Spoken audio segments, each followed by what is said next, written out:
guys, welcome back to the channel. Today Mike and I are going to head to the car wash and wash the STI, and then it is getting tucked away in the garage for a couple weeks while we build it. Right, Mike? Right. In this video I think we're going to talk about what we have planned for the STI as far as parts and engine build. So we're kind of in a holding pattern right now because everything is at the machine shop.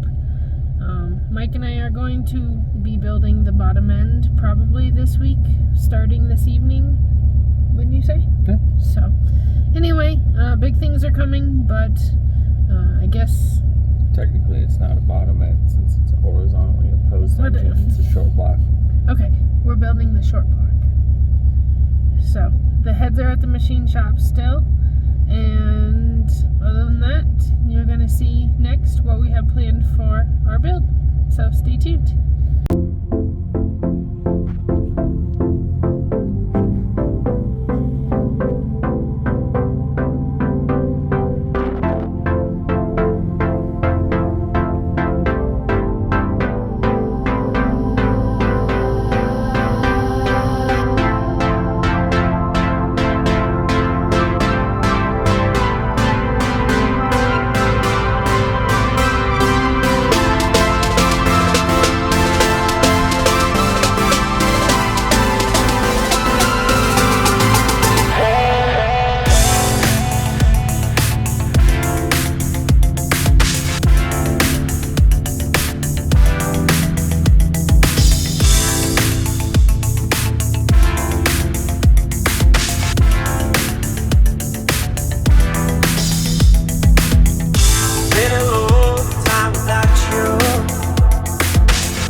Sunrise is just for you, so come along and take my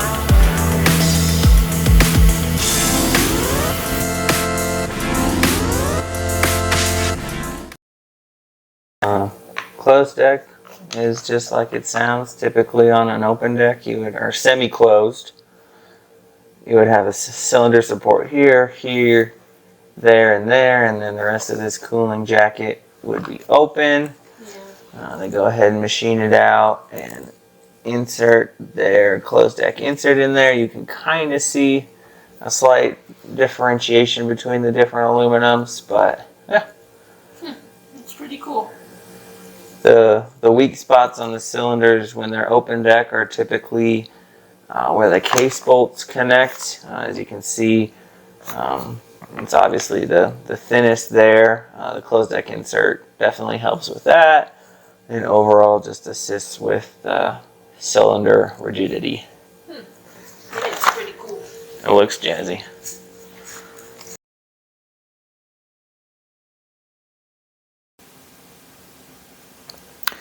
Alright, so at this point we've gotten almost all of the components in for the build on the STI, so I figured I would do a quick run through and talk about what we're going with. Starting off with the short block, picked up a set of IAG Spec JE forged pistons. This is the tougher design of the two that IAG sources from JE, so it should be a pretty stout design there. Coupling those with a set of the IAG H-Tuff rods, so these are bigger than the standard H-beams. Just running the standard ARP 2000 hardware, so that certainly is going to limit us power-wise. Using King Racing bearings for both the rod and the mains. Going with a brand new JDM 12mm oil pump. And then over to the right here, we've got a older heat-treated STI crank. As far as I can remember, Subaru did nitride heat treat, and now they're back to the black nitride coating. So that's a little bit of an older crank, but it should do just fine for us. And then for fuel, going with a set of Injector Dynamics 2000cc injectors, running those in a set of IAG Fuel Rails, all fed by some black AN lines and fittings. Should have more than enough fittings here to do what I want to do. Controlling fuel pressure with a Deechworks fuel pressure regulator and gauge. And then in tank we'll have a Walbro 450 that will definitely be struggling a little bit to keep up when running E85 at the power levels that we're going for. For I guess what you would call reliability mods, adding a IAG air oil separator and a cylinder 4 cooling mod. For boost control, going with just a standard, Mac 3-port boost control solenoid from company 23. I mean, I'm pretty sure pretty much everyone is using the same Mac solenoid there. And the plan is to run flex fuel. If you didn't know, Cobb recently discontinued their flex fuel kit. Did a little bit of reading on some DIY kits online. And Allie actually stumbled across this innovative kit here. It comes with a 4-bar map sensor, the standard Continental content analyzer, a Bosch 4.9 wideband, all integrated into one singular gauge. The cool thing about this setup is you can configure 3 different outputs on this gauge to suit the needs that you have depending on what ECU you run.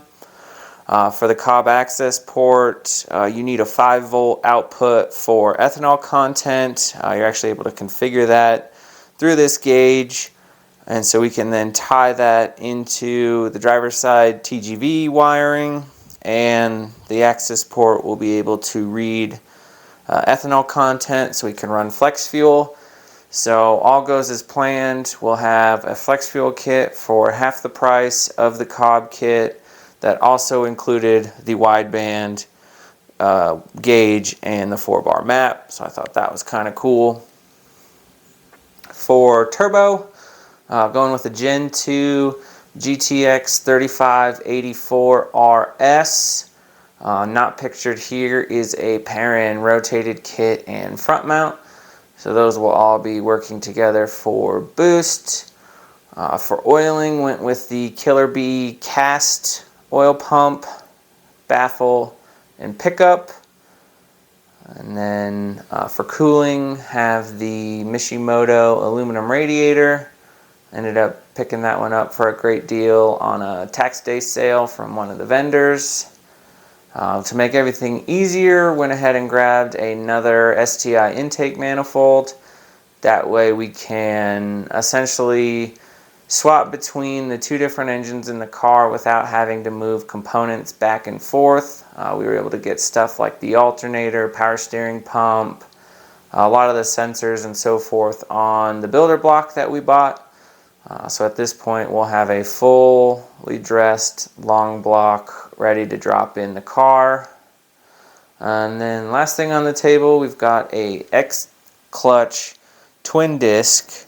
Never ran a twin disc personally.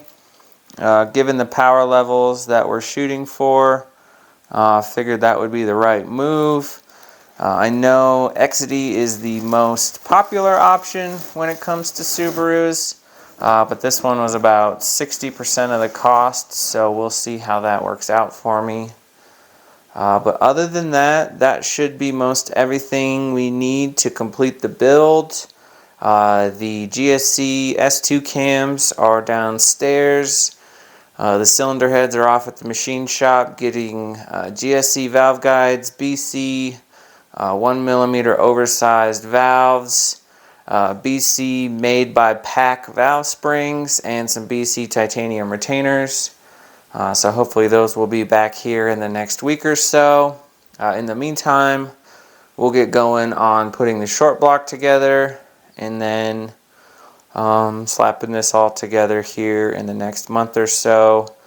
Targeting to have this one done, broken in, and tuned by Memorial Day weekend. So definitely up against the clock at this point, but hoping we have enough runway still to get that all done and have the car out racing Memorial Day weekend.